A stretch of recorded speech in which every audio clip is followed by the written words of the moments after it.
Դժգոհությունը կապված Ադրբեջանի եւ Իսրայելի միջև ռազմավարական դաշինքի ամրապնդման հետ։ Այդ կապակցությամբ վերջին օրերի ընթացքում Թուրքիայի տարբեր քաղաքներում հակաադրբեջանական ցույցեր են տեղի ունեցել։ Շարունակենք թեման Արտյոմ Երկանյանի հետ, Արտյոմ, ովքեր են այդ ցույցերի կազմակերպիչները։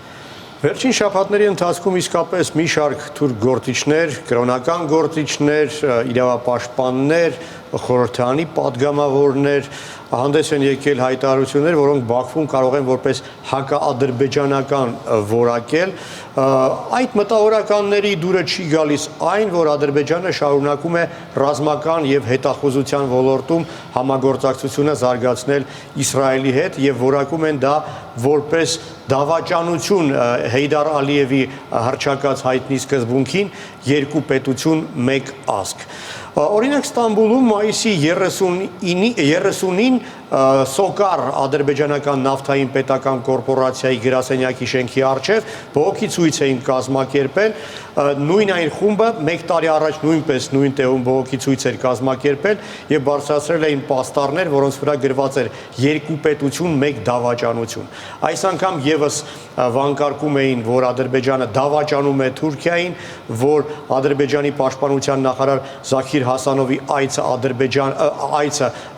Իսրայել ոչ այլ ինչ է, քան դավաճանություն։ Դրանից առաջ մի քանի օր առաջ մայիսի 24-ին Ստամբուլում Ադրբեջանի հյուպատոսության շենքի առջև մեկ այլ բողոքի ցույց էին կազմակերպել եւ նույնպես մեղադրում էին Ադրբեջանը դավաճանության մեջ, քանի որ շարունակում է ռազմական ոլորտում համագործակցել Թուրքիայի հակառակորդ Իսրայելի հետ։ Իսկ մայիսի 26-ին Թուրքիայի Մեջլիսի պատգամավոր Օմեր Ֆարուկ Գերգերլիօղլուն հենց խորհրդարանական նիստում նույնպես դատապարտելով Ադրբեջանի իշխանություններին Իսրայելի հետ համագործակցության համար հետևյալ մեղադրանքն է իրեն թույլ տվել, մեջբերեմ նրա խոսքերը։ Ինչպես հնարավոր է կնքել ռազմական ոլորտում գործարքներ Իսրայելի հետ եւ միաժամանակ խոսել Թուրքիայի հետ բարեկամության եւ եղբայրության մասին։ Գոնե մի քիչ ամոթ ունեցեք։ Իսրայելը թուրքական հանրության կողմից ընկալվում է որպես ագրեսոր պետություն, իսկ պաշտոնական Բաքուն դա արհամարում է։ Թուրքական մի շարք թերթերում հրապարակումներ եղան, որոնք նույնպես Բաքվում որպես հակաադրբեջանական են որակել, համենայն դեպս վերնագրերը արդեն խոսուն են։ Օրինակ Ադրբեջանը գործարքի մեջ է սիոնիստական ռեժիմի հետ, կամ Ադրբեջանը առնչություն ունի Գազայում ցեղասպանության հետ։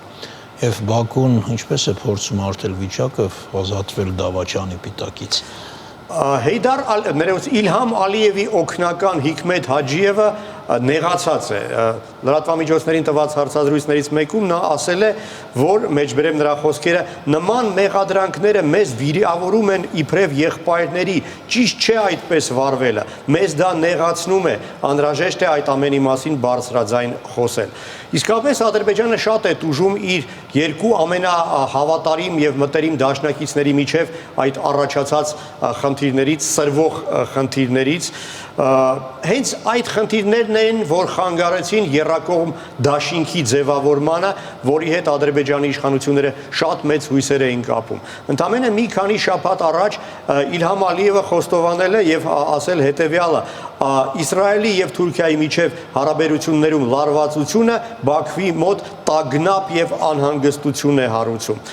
Եվրասիա.net պարբերականը այդ կապակցությամբ գրում է. Իսրայելը դառնում է Ադրբեջանի հետ հարաբերություններում լարվածության պատճառ։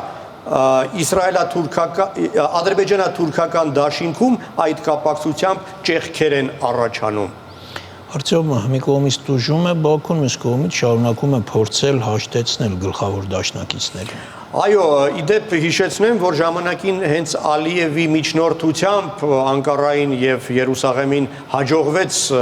լուծման գտնել եւ 13 տարի տևող լարվածությունից հետո ի վերջո նրանք վերականգնեցին դիվանագիտական հարաբերությունները, բայց այդ հարաբերությունները կրկին լարվեցին անցած տարվա դեկտեմբերին Սիրիայում պրոթուրքական ուժերի գործողությունների հետևանքով Իսրայելը շարունակում է ռմբակոծել այդ թուրքամետ գրոհայինների ճամբարներին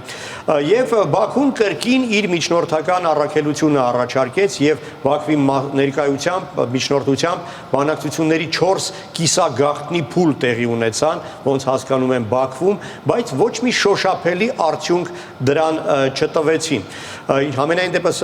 իսրայելական կան հեռուստաընկերության տեղեկության համաձայն այդ բանակցությունների երրորդ փուլը տապալվել էր։ Չնայած դրան որոշվել էր շարունակել բանակցությունները, այն էլ ավելի կամ ամենաբարձր մակարդակով։ Սպասվում էր, որ մայիսի 7-ին Բաքու կժամանի Իսրայելի վարչապետ Նետանյահուն եւ չէր բացառվում, համենայն դեպս մամուլում այդպիսի տեղեկություններ կային, որ Բաքվում նա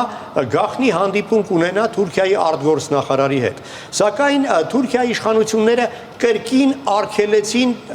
Իսրայելի վարչապետի ինքնաթիռին օգտագործել Թուրքիայի օդային տարածքը, ինչպես մինչ այդ արել էին Իսրայելի նախագահի ինքնաթիռի դեպքում, եւ հավանաբար դա էր պատճառներից մեկը, որ Նետանյահուն այդպեսի դեմարշ արեց եւ չեղարկեց Բաքու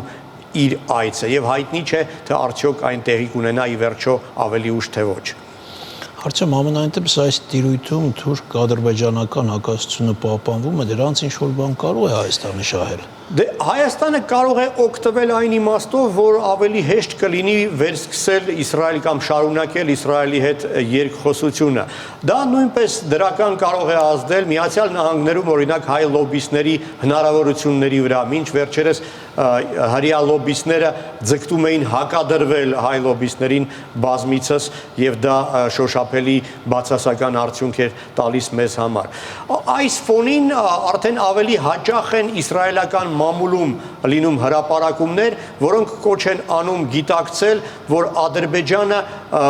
չպետք է Ադրբեջանի հետ ռազմավարական հարաբերությունները չպետք է խանգարեն Իսրայելին, նաև Հայաստանի հետ հարաբերություններ զարգացնել, քանի որ Հայաստանին, ինչպես իրենք ցանկանային, հնարավոր է օգտագործել Թուրքիայի դեմ իրենց պայքարում։